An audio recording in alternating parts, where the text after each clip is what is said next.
Tonton Donald a donné une conférence de presse sur le tarmac. Il n'était pas du tout content, Tonton Donald. Il faut dire que Tonton Donald n'a pas véritablement le vocabulaire présidentiel. Quand il parle, c'est pas vraiment son truc. Là, on avait déjà constaté, mais là, de plus en plus, vraiment, c'est pas du tout ça. C'est intéressant. Il parle un peu comme, comme dans un film de Martin Scorsese. Ça devient presque ça.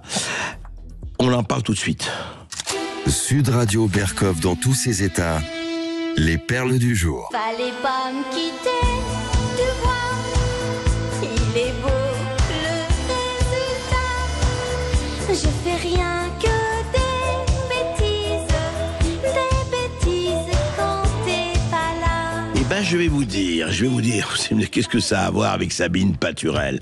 Eh bien, ça a à voir que pratiquement, quelque part, on a l'impression que Donald Trump regarde les gouvernements israéliens et les ayatollahs de l'Iran, il dit, vous faites que des bêtises quand je suis pas là. Vous dites, Berkov, t'exagères quand même. Il dit pas ça, Donald Trump. Il dit pas ça. Eh ben, écoutez, on va traduire. Écoutez. Yeah, I do. They violated it, but Israel violated it too. Israel, as soon as we made the deal, they came out and they dropped a load of bombs, the likes of which I've never seen before. The biggest load that we've seen. I'm not happy with Israel. You know, when I say, okay, now you have 12 hours, you don't go out in the first hour and just drop everything you have on them. So I'm not happy with them. I'm not happy with Iran either. But I'm really unhappy if Israel's going out this morning because of one rocket that didn't land, that was shot, perhaps by mistake, that didn't land. I'm not happy about that. You know what? We basically have two countries that have been fighting so long and so hard that they don't know what the fuck they're doing. Do you understand that?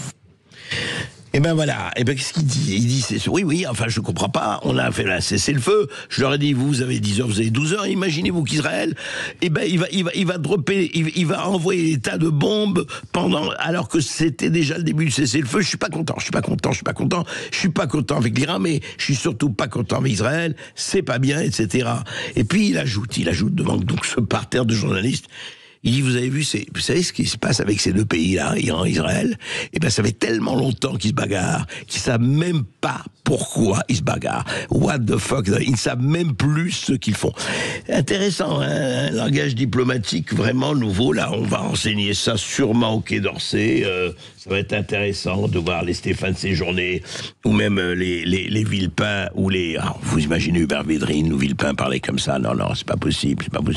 Après, il s'est calmé. Il s'est calmé là ce matin, il a dit non, je suis très content, je suis très fier d'Israël car les avions ont fait demi-tour. Il est fier d'Israël parce que les avions ont fait demi-tour, et puis l'Iran, ils vont plus enrichir quoi que ce soit. D'ailleurs, si l'Iran recommence à enrichir de l'uranium, nous frapperons à nouveau. Voilà, écoutez, nous on va continuer, on fait le cessez-le-feu, ça va marcher. Tout va marcher. Bah, écoutez, ça, on verra. Ça, si c'est un vœu pieux ou pas.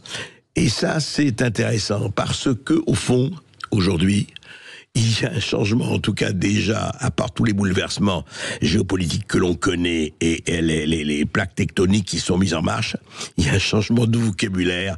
Alors c'est peut-être propre à Trump, mais c'est en train de se faire, et encore une fois, on verra avec l'OTAN que ça va continuer. Voilà, ça s'appelle que un éléphant, ça trompe beaucoup, énormément. Sud Radio.